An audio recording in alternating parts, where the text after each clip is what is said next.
Okay. Thank you very much. I have to use my glasses. I apologize. Yes, once again, the title of my talk is JFK and 9/11, Insights Gained from Studying Both. And I have to say that when I first imagined doing this talk, I thought, well, I probably know more at this stage about 9/11 than most of the people here who are professionally concerned with JFK. But doing this talk, which I only began last Monday, has been a real learning experience for myself, taking a lot of things which I already knew about each, but I had never really put together before, and when I did, they gave me a clearer view of what's happening beneath the scenes in both operations, because certain things repeat themselves. And these things that repeat themselves include what we might call external features, which you're very familiar with in the JFK case, the ability of the government to establish a guilty party or parties immediately, and the press immediate consumption of that product to the exclusion of all other possibilities. Eventually, in both cases, a commission is set up, the Warren Commission in '63, the 9/11 Commission, this time 2003. And the starting point for both commissions is to validate what was already decided by the FBI on the day in question. That's what the first of the common features that I would like to look at a bit more closely, because it sort of hit me between the eyes when I thought about the two together. Now, if you remember the case of Oswald, and I have to do this from memory, and correct me if I'm wrong on the details, but within minutes of the assassination, and long before Oswald has been picked up in the in the Texas theater, they put out on the police network and possibly other networks a description of the killer, 5'10", 165 pounds, which exactly matches what is in his FBI file, exactly matches what's in CIA documents about him. One of the problems is it doesn't match the actual height and weight of the man picked up and charged, which was more like 5'9" and 145 pounds. And it's also very suspect because, as far as we can trace the origins of this exact fit with the FBI file, it's attributed to Howard Brennan, who saw someone 2 blocks from here in the 6th floor window from the waist up. So you have to figure out how he was able to get that exact thing. It's clear that they already knew who was going to be charged before they had found him in the Texas theater.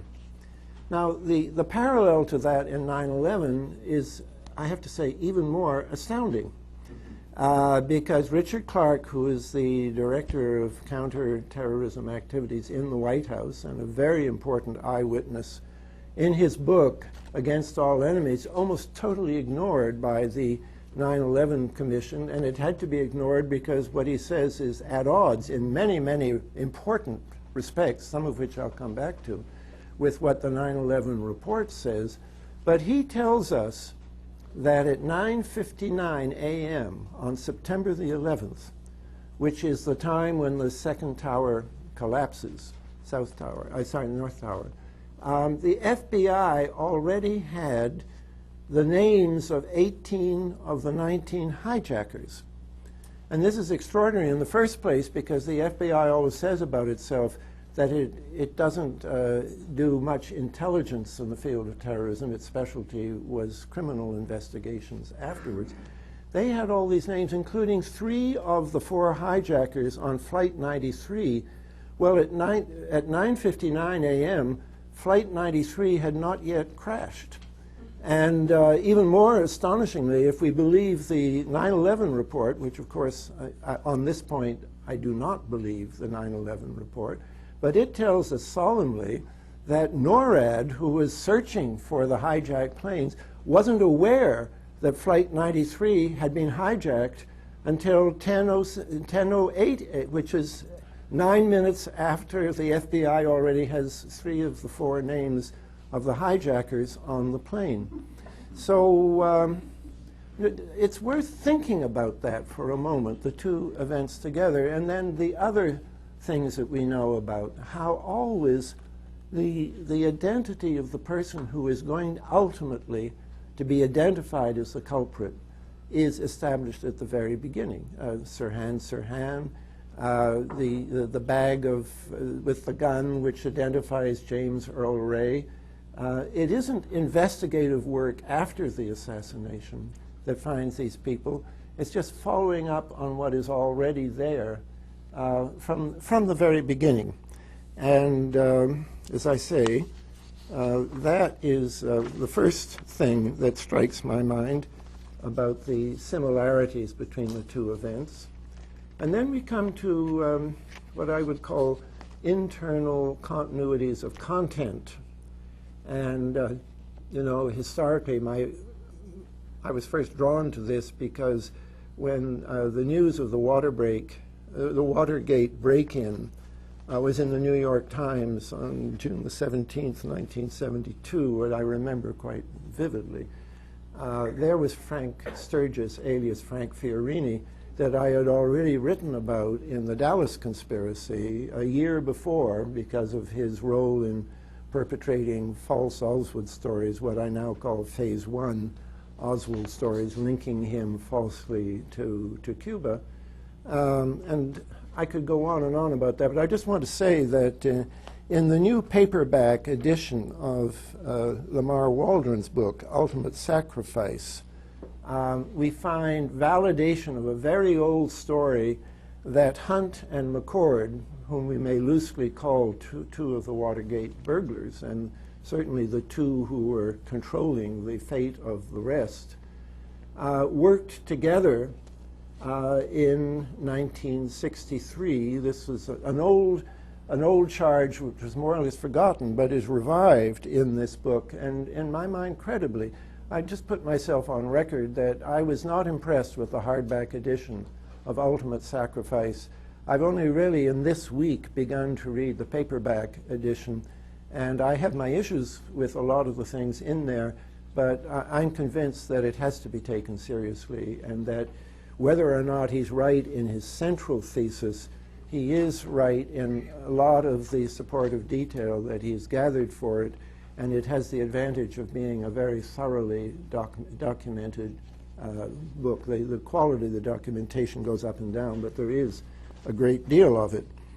And now I want to come to a common denominator between what happened in '63 and what happened in 2001. And it's not often discussed, but by coincidence, I think it's being discussed right now in the other place, as we call it, the role of the White House Communications Agency. And I wonder, you know, you're all JFK researchers. How many of you have ever asked yourself questions about the role of the WHCA on November 20th, '63? Anybody? Only because you asked. Well, I'm indebted to Rex, who, of course, is administering the website of the Mary Ferrell Foundation. There are a very few documents there, and I'm going to draw on those documents.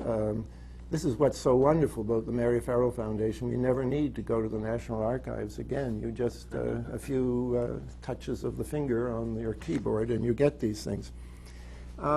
It's going to help us with what I consider a very crucial and unresolved question about 9/11, and I'm sorry that I have to telescope so much here. My big question and the focus of my forthcoming book, The Road to 9/11, out of that huge book with 14 chapters, there's only 2 on 9/11 itself, and both of them are looking exclusively, really, or almost exclusively, at what Dick Cheney did between 9 a.m. and 10:39 on that morning, because there are different accounts of it, and interesting, there are different accounts from Dick Cheney himself, incompatible accounts. And it's, I believe, a very important issue because either he was in the bunker, what we call the PEOC, under the White House, when two crucial orders were made, a stand-down order that got all the planes down on the ground, which came out of the bunker, and a shoot-down order to shoot down any remaining hijacked planes, of which at this point there was only one, Flight 93, which of course is the plane which should not have been shot down, according to the official version, because the passengers were taking care of the problem themselves. And there's no doubt, everybody agrees, including the 9/11 report, that both these orders occurred. And there's no doubt that the first one was at 9:42, and there is great confusion as to whether the second order was around 9:45, which is what Richard Clark says. He says it was before Air Force One took off at 9:54, or whether, as the report says, it was probably around 10:15 a.m., which of course would have been after Flight 93 had already crashed. Now, when did Cheney come into the PEOC? He spoke to Tim Russert on Meet the Press 6 days afterwards, on September 16th, and said that he got there before the plane, if that's what it was, flew into the Pentagon, which was at 9:37. And I believe him on September the 16th. And then in November, he was interviewed by Newsweek, and that appeared in Newsweek on December 31st, and it's the basis for the story in the 9/11 report, that he didn't arrive, and that's the report's word, in the bunker until shortly before 10 a.m., probably around 9:58.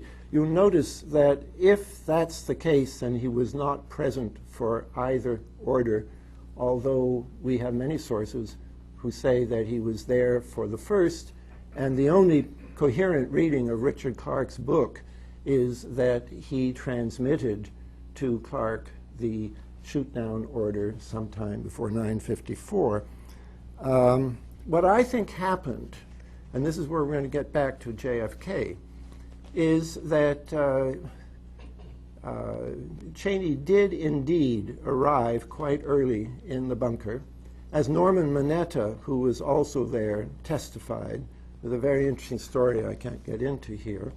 And then he left, and this is the interesting thing. He left the bunker, went back into the tunnel leading to the bunker, and here I'm following the report now. From the bunker, he made the crucial phone call to Bush, and perhaps an even more crucial phone call to Rumsfeld, which Rumsfeld has testified to, but the report ignores, which was about three things. One was protecting Air Force One, which is irrelevant. Two, which I wish I could get into, it's the heart of my book, instituting COG, continuity of government, which I say is really change of government, because it's often been called a plan for the suspension of the U.S. Constitution, and that's a pretty accurate summary of it. And how many of you know it was actually instituted on 9/11? That is perhaps one of the most important things that happened on 9/11, and it happened because of this phone call, and there is no record of the phone call. And I think it's pretty obvious there's no record of the phone call because he wasn't in the bunker where people were taking notes and logs were being kept. He went to a back channel from a secure phone somewhere. There's no question. Everybody agrees, including Cheney himself, that he used a secure phone in the tunnel to make this call. Now, this could be resolved by going to the records of the White House Communications Agency. They kept logs, the Secret Service kept logs, and we have logs from that day which record a trivial phone call at 9:15 a.m. and another trivial phone call at 10:15 a.m. But Thomas Keane, the chairman of the commission, complained publicly that the logs were not complete. We have the equivalent of an 18-minute gap, which some of you will remember from the Watergate investigation. The Commission does not present any records from the logs for the time of the phone call, either because they never saw them, possibly because the logs had been massaged and cleansed and purged before they got to them, possibly because the Commission purged them themselves, or, and this is what I believe, and I think we should think about very seriously, because the phone in the tunnel was in essentially a back channel for which the normal logs were not kept, possibly because it was of a higher classification because it involved continuity of government. And one of the things that I would press for is for Congress to, when we start suing for the records that don't get released in 2009, to get released all of the documents in this period pertaining to COG, which I believe will tell us about warrantless wiretapping, about building of detention camps for large numbers of undesirable people like us, and so on and so on. I think this is a very important topic. Let me see where I am in my notes here. Anyway, so because I noticed this gap, first of all, I had a researcher contact the press officer of the WHCA, and they very helpfully said, well, put in a FOIA request. Well, the poor old ARRB wasn't able to spring significant documents from the WHCA, so I didn't bother to try on my own. I did go, however, to their website, and what I read there was, and this is a direct quote now, WHCA was also a key player in documenting the assassination of President Kennedy. Well, this struck me as extremely interesting because I don't know who they documented it before, but I can tell you on the basis of my research, they didn't document it for the Warren Commission because the Warren Commission never got their records. And neither did the ARRB. And there is actually a section of the ARRB report where they say, and I think they were much too limited in your curiosity, but it came to their attention that phone calls out of Air Force One flying back to Washington were in, of all places, the LBJ library. Well, they figured, well, if they're in the LBJ library, then we should get them for the, the whole set released. And their report says, well, we can't locate any records. What they should really have asked for, I think, and this really, I believe, would have documented the JFK assassination, were WHCA records before the shots were fired, leading up to the moment that the shots were fired. And as I said, they only requested records from Air Force One, which is to say sometime after. However, a few documents were released, and this is the beauty of the Mary Farrell Foundation. You can read them, and what we read there is remarkably resonant with what I discovered with respect to 9/11, which was that in the post-shooting period, the regular switchboard in Washington was out of touch with Dallas. And the only way they were spent the whole time trying to patch through to Fort Worth, which in turn would patch through to Dallas. But at the same time, they set up a back channel, just like what I was talking about 9/11. They set up a back channel in the hospital at Parkland with the Secret Service. And this is what really gets me interested, because in 9/11, I became fascinated that the WHCA channel was in effect the Secret Service channel, and the Secret Service knew everything that was happening on 9/11 immediately, including what was ever on the screens at FAA or NORAD.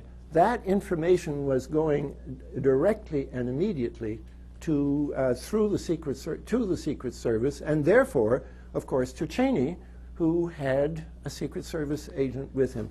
That, I think, will turn out, I make this prediction, that will, if we ever get to the next layer of what happened on that day, we will become extremely interested in that Secret Service network, identical with the White House Communication Agency, and, as I say, involving two levels, a regular set of communications and a back channel where the significant action is happening. And what was really interesting was that the main switchboard for the WHCA, to judge from the reports which they filed, were totally unaware that a back channel was operating. I'll read this this is on the Mary Farrell Foundation.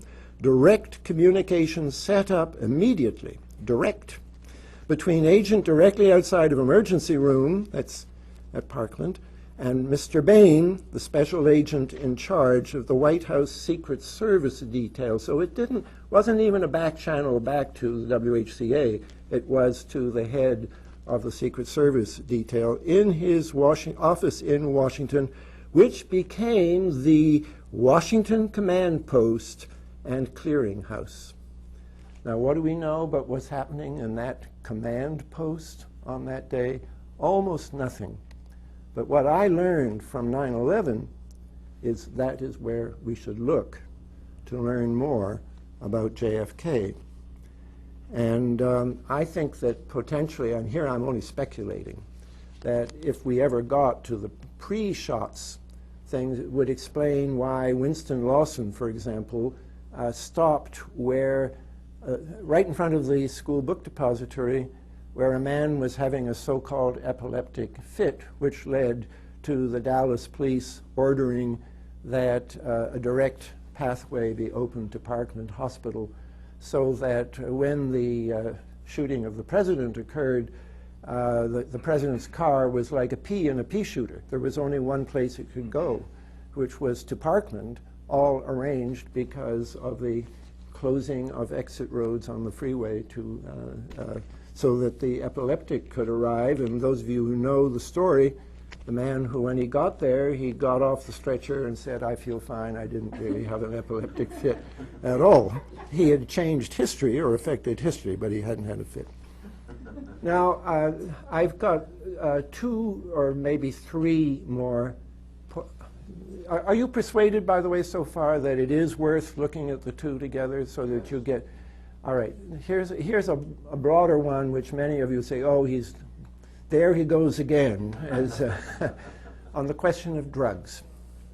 And in Deep Politics, and especially in Deep Politics 2, which, thanks to Rex, is about to be reissued, I believe, and will be available shortly from the Mary Farrell Foundation, I discussed the importance of the Mexican drug traffic as a factor which was connected to Jack Ruby, which was connected to the Mexican DFS, which taped Oswald in Mexico City, connected to Richard Kane, this very multifaceted Chicago mob and law enforcement figure who was the chief link between Sam Giancana and the Mexican establishment, and who may very well, as I say in Deep Politics 2, have been his specialty was wiretapping, and it's conceded publicly that he did wiretapping in Mexico, wiretapping of foreign embassies in Mexico City for the Mexican government, which certainly sounds pretty relevant to the overhearing of a man who identified himself as Lee Oswald. And also some of the Cubans, and I may come back to them, the Cubans, particularly Artemis Cubans, SNFE Cubans, who were involved in the drug traffic. And at that point I first wrote this, I had not yet looked at the new version of Ultimate Sacrifice and realized that the Mexican drug connection is, if anything, even more important in Waldron's book than it is in mine, which perhaps explains my new partiality to want to take that book seriously. And he brings in people like, for example, the French connection, and whoever he was, René Sweat or Mertz, who was the CIA later reported in Dealey Plaza or in Dallas on November 22nd, 1963. He ties those people to Marcello and to Trafficante and to Roselli, And there are more people. I mean, I could give the rest of the talk just on that theme, but I won't. Now, just to position the current position of the George W. Bush administration, what they feel about drug traffickers. I don't know, how many of you are following the case of Luis Posada Carriles, who was, nobody denies he's a terrorist. He boasted that he was a terrorist.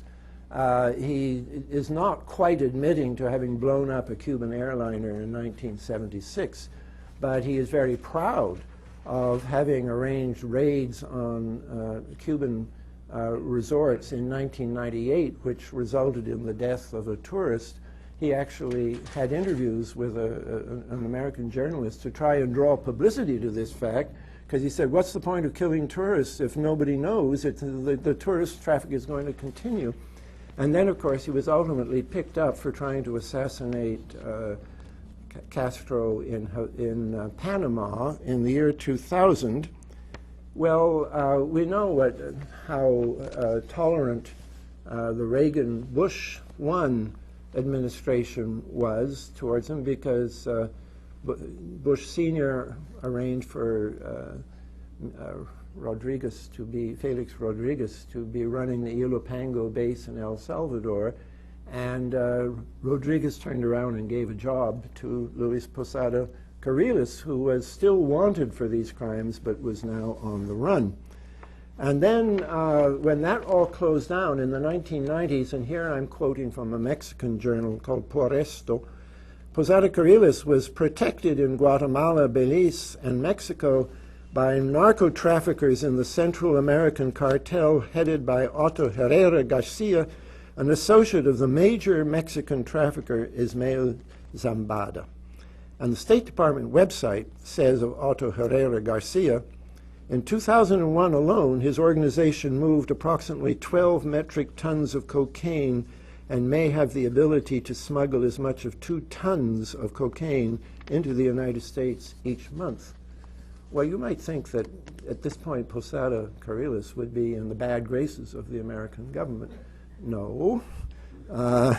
He was smuggled into this country, and the man who smuggled him in, who clearly committed a crime, has not been arrested for any crime.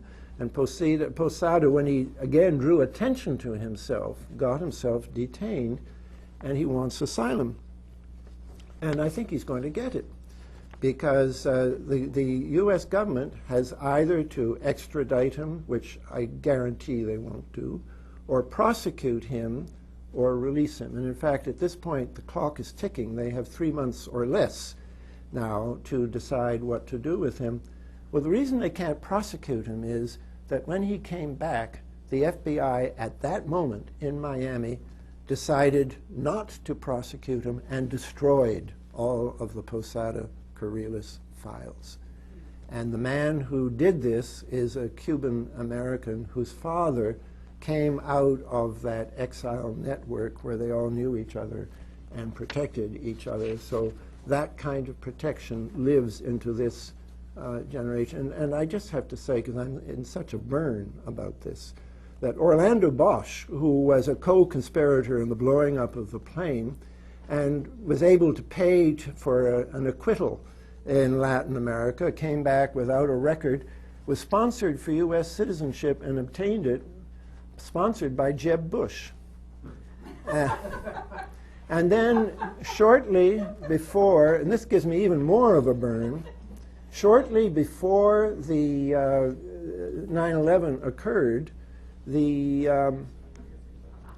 two men who are confessed killers of Letelier and Moffett right in Washington, who it took years to get them convicted because of the interference from George Bush Sr. They were finally convicted, and after serving 7 years for this spectacular terrorist assassination, they were, I don't know if it was paroled or pardoned, but anyway, let out of jail by the new George W. Bush administration. So those Cuban American exiles still have their claws into the intelligence, security, justice network that is so interwoven with them. and that is going to be the theme of the second half of my talk. Well, so drugs is still a factor with intelligence.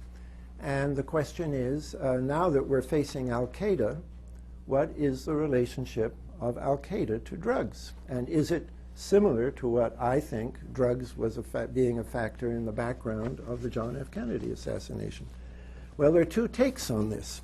Let me give you, first of all, what the British Parliament was told on October 4th, 2001, and that is that Al-Qaeda's activity includes substantial exploitation of the illegal drugs trade from Afghanistan. Now let's listen to what the 9/11 report has to say on the same subject. They didn't have to say anything, by the way, but they went out of their way to say this. While the drug trade was a source of income for the Taliban, it did not serve the same purpose for Al-Qaeda, and there is no reliable evidence that bin Laden was involved in or made his money through drug trafficking. And this was after the U.S. Central Command report that in December 2003, a dhow was intercepted near the Strait of Hormuz carrying almost 2 tons of hashish valued at up to $10 million. And the CENTCOM statement said that there were, quote, clear ties between the shipment and Al-Qaeda. Well, if that's true, why did the 9/11 report go out of its way to say there is no evidence linking bin Laden to drug trafficking?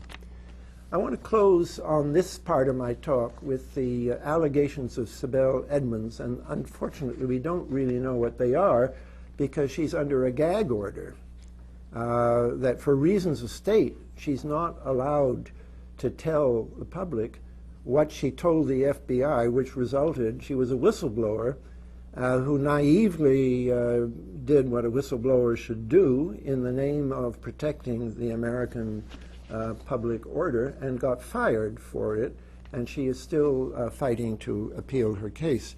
She can't talk, but she has talked here and there, and my friend Daniel Ellsberg is very interested in her case, and very recently he summed up what she's saying for KPFA, my local Pacifica radio station. This is Ellsberg's summary of what Sibel Edmonds is saying. Al-Qaeda, she's been saying to Congress, is financed 95% by drug money.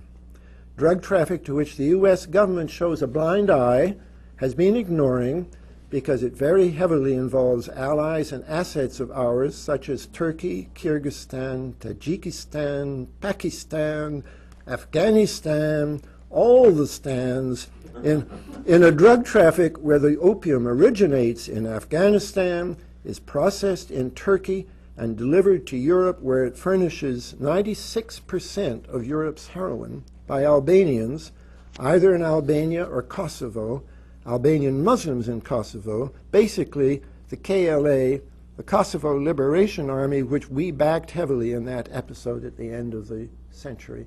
That means the last century. And I will interrupt at this point.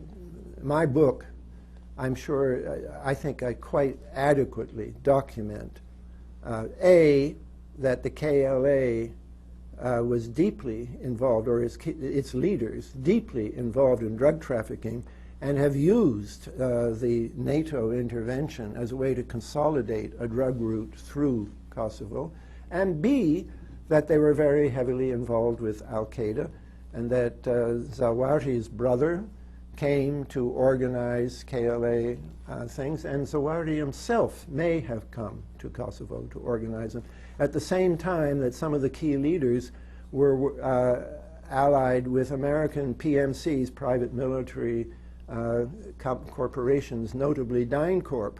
With those of you who heard here last night, heard Cynthia McKinney asking about DynCorp and why the Defense Department worked with them.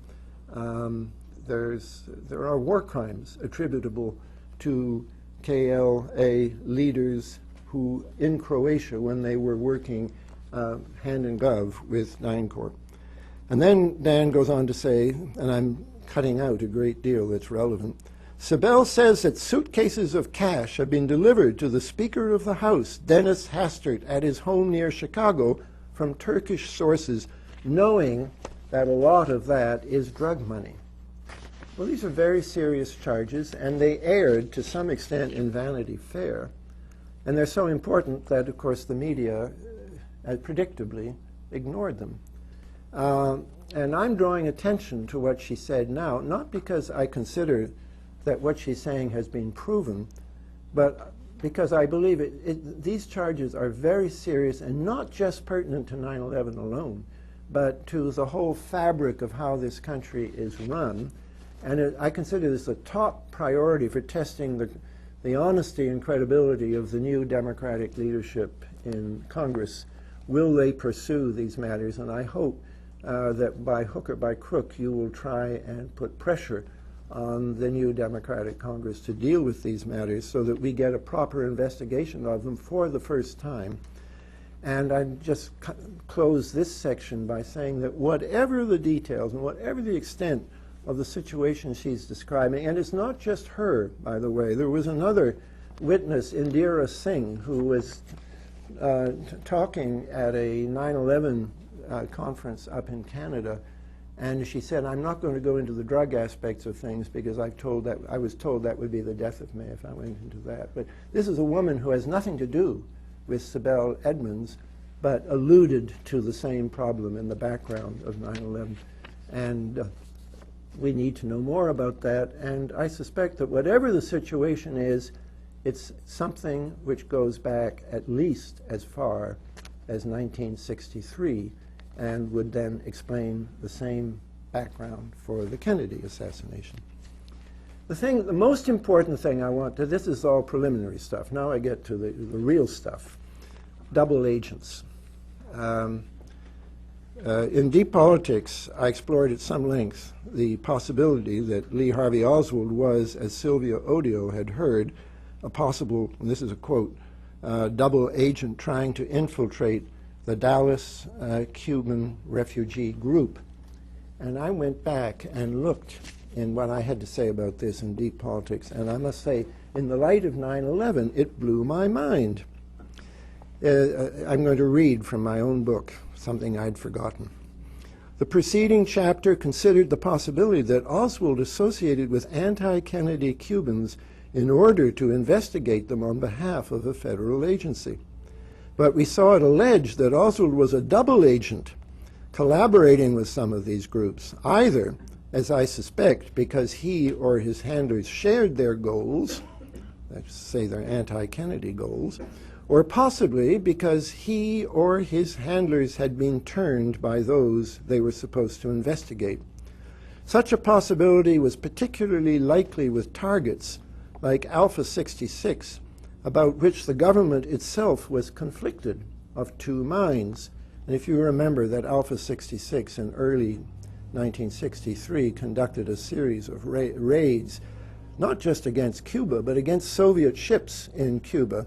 It was obviously trying to shipwreck the U.S.-Soviet understanding on Cuba, and really, in a sense, was trying to torpedo the whole Kennedy policy of détente with the Soviet Union. And so there is no ambiguity about the total disapproval of the Justice Department, which cracked down on them and made a public announcement that they had to cease, and the continuing support from the CIA. Now, Waldron says David Phillips. I don't know that there's really evidence that David Phillips, he had an Alpha 66 connection at some point. I don't know that he was running those things, but it was certainly a group that was close to Phillips and, may I add, extremely important in this book, the paperback edition of Ultimate Sacrifice. Let me read one more paragraph from Deep Politics. Here it is relevant that Alpha 66, although anti-Kennedy, was being used operationally by military intelligence. There are signs, albeit complex and inconclusive, that Oswald's strange and self-incriminating behavior in New Orleans and Dallas was staged to be documented in the secret files of military intelligence. And here I'll summarize this very briefly.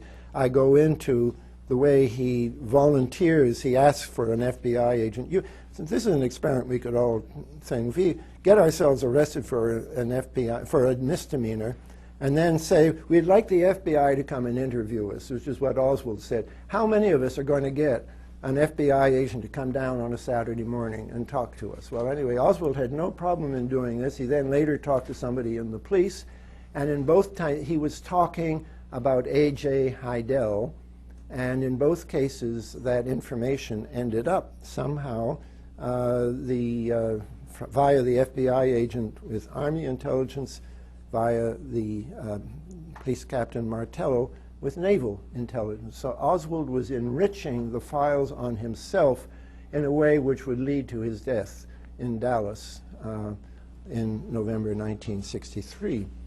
Well, what is so arresting about the connection here to 9/11 is I'm going to talk about another double agent, unmistakably, and a very important one, Ali Mohammed. How many people have heard of the name of Ali Mohammed before today?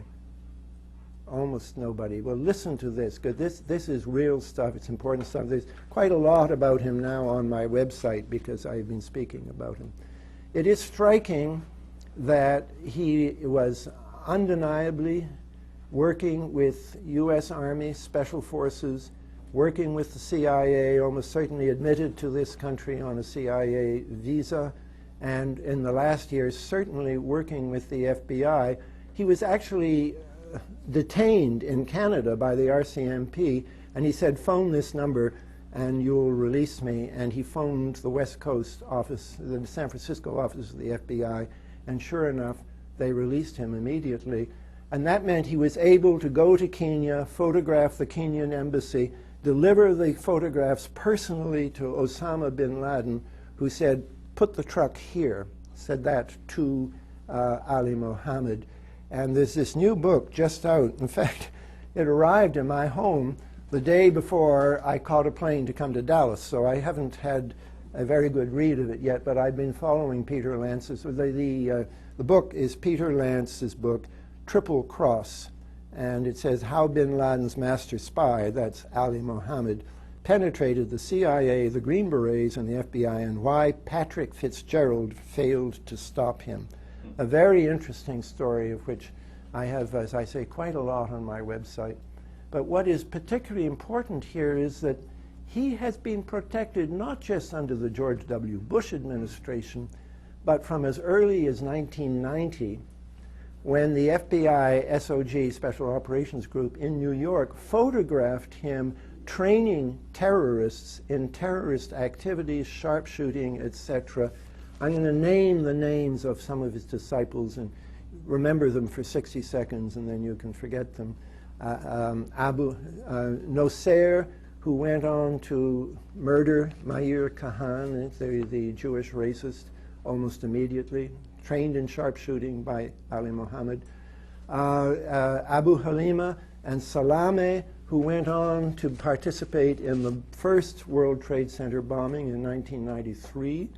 And finally, a man called Rodney Hampton L., who was the one American-born black Muslim in the group, who clearly, again, had Army backing because this was all for Afghanistan, and he was allowed to go to Fort Belvoir, and an Army major gave him a list of Muslims in the U.S. Army whom he could recruit to go to Afghanistan. And you might say, well, of course, we were fighting the Soviets in Afghanistan, so it makes sense that they would approve this kind of activity. The problem is that the Soviets had totally withdrawn from Afghanistan by early 1989, and all of this is going on in 1990, at a time when the U.S. government, to paraphrase what I just said about 63, was of two minds about what to do in Afghanistan. Remember that Gorbachev is now the president of Russia, that the State Department, and I believe the White House, attached a lot of importance from Reagan's last years to rapprochement with the Soviet Union, and the State Department position was, let the Russians leave, lay off, stop our activities.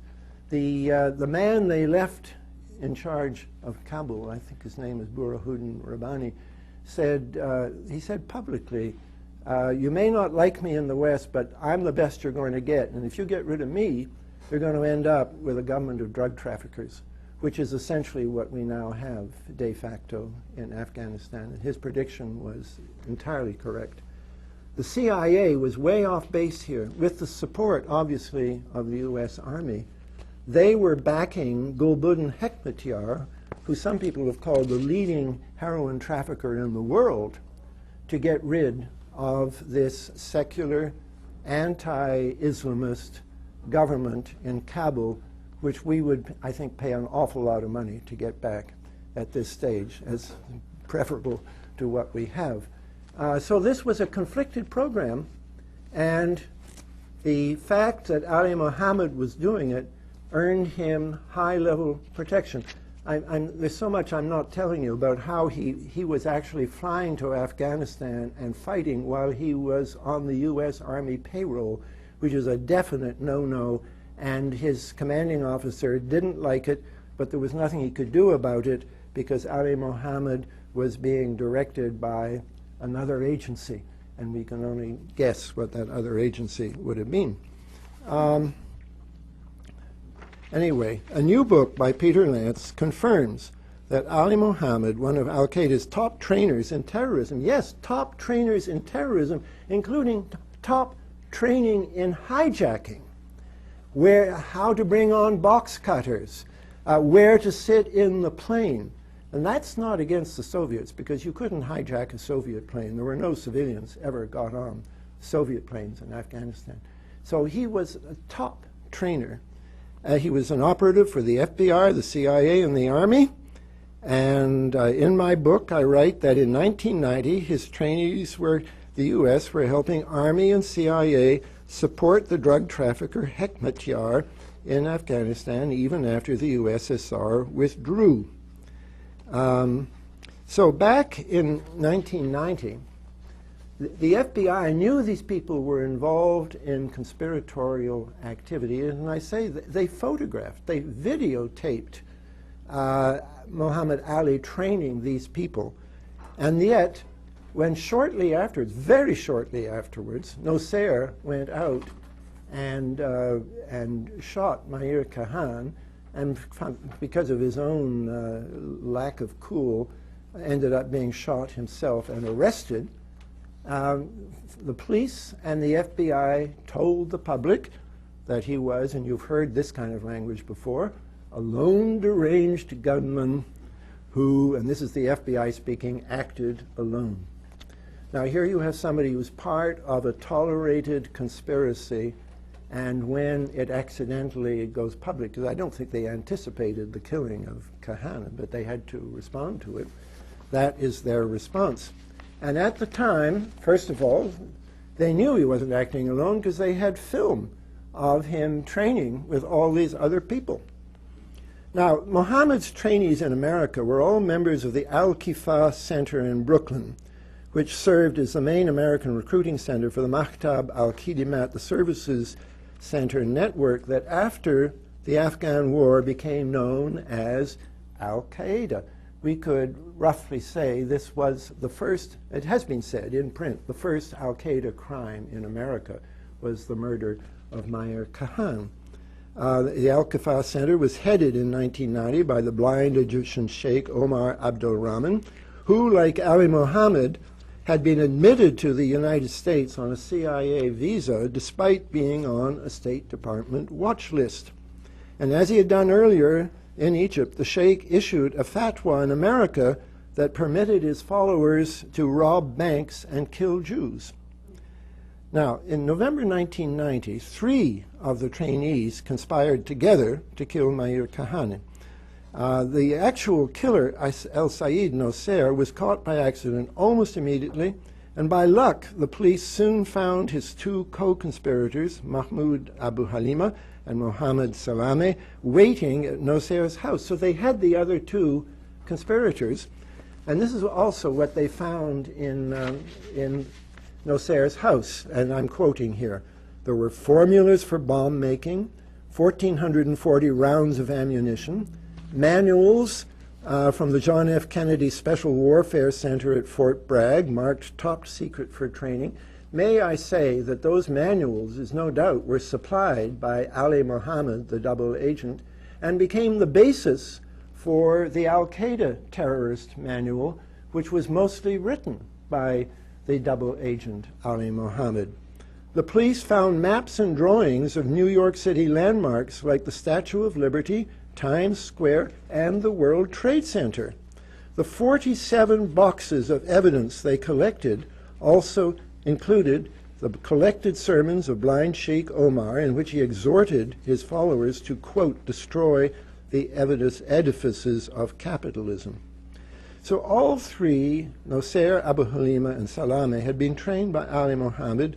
The FBI had photographed them, and if they had moved on and seized all three of them, we probably would not have had the first World Trade Center bombing, and we almost certainly would not have had the so-called landmarks conspiracy, where there was a plot to blow up these other landmarks you heard referred to, like the Statue of Liberty.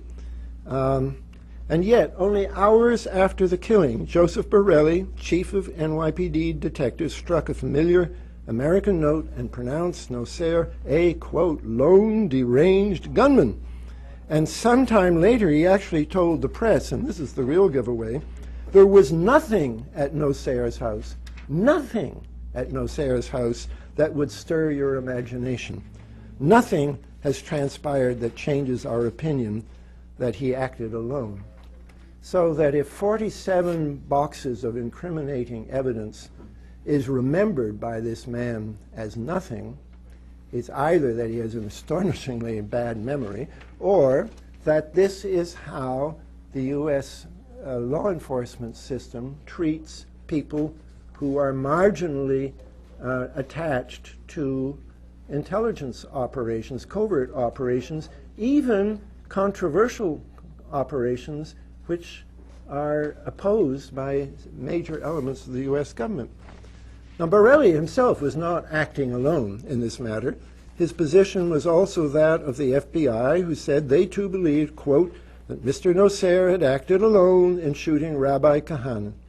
And then there's another FBI agent. The bottom line is that we can't connect anyone else to the Kahane shooting, an FBI agent said. So there's an MO here. And I want to go back to what I was saying at the very beginning. You end up having or somebody has pre-selected a candidate or candidates. And I didn't get into the question, of course, that there has to be a conspiracy theory about 9/11. You can't say that it was a lone nut acting alone. We say, in a sense, that it was 19 lone nuts all acting together. Just in case you don't know it, they identified all these names before 10 o'clock on that morning, and within 2 weeks, there were about 5 or 6 or 7 of them who said, in various places, nearly all of them turned out to be airline pilots, by the way, and they said, yeah, well, that's my name. Yes, I went to that flight school. 2 or 3 of them said, that's my photograph that was published. But they also said, and you had to sympathize with their logic, it's not me because I'm still here and I'm still alive. And it was bad enough so that the Saudi government officially protested to the United States government, and the head of the FBI, bless him, Mueller, said at the time, well, there's some uncertainty about this and we'll have to look into it a bit more. Well, those of you, how many people have looked at the 9/11 report? So this is you're a virgin audience here. The 9/11 report has a great deal to say about the 19 hijackers, but it's never hinted that there had ever been a shadow of a suspicion as to who they really are, which is just one of the many indications that this was not a very profound investigation. And like the Warren report, they already knew where they had to end up because it had been predefined for them. But it's the combination that I want you to think about, that the designated culprit, or culprits in the 9/11 case, are in a sense unpursuable because they are a part of an operation which in the case of 9/11 is a scandal. I mean that these people could have been stopped back in 1990 and weren't. And I haven't gone into the whole Patrick Fitzgerald part of it. This is a very important book, by the way, Triple Cross. And he has another book, 1,000 Years of Deception, which is almost as important. My final words are words that I have said, I think, on many occasions, apropos of many subjects, that when we look at something like the JFK assassination, or we look at something like 9/11, or the two of them together, or we throw in, shall we say, Iran-Contra, or the shooting of Letellier, we're looking at meta-events, different events which, unlike most events, are not treated normally in the U.S. press, but become what John was calling this morning hidden history, and they're reserved for a special kind of treatment, and that implies, among other things, a special kind of audience, the people like here, who, because we stumbled on it somewhere, in this case JFK, we're open to the fact that it happens elsewhere. And as I've said in many cases, and I said at the beginning, and it's my final words to you, to understand any of these events in real depth, you've got to go beyond bullet angles in Dealey Plaza and films of that from the place, and look at what is ongoing in this country. And I'll remind you again of the possible involvement of the drug traffic, and to get to any kind of level where we can cope and deal with these kind of problems in our country, we have to see the continuity and deal with it at every time it surfaces. Because if we don't deal with it this time, and we probably won't, it will surface again. Thank you very much.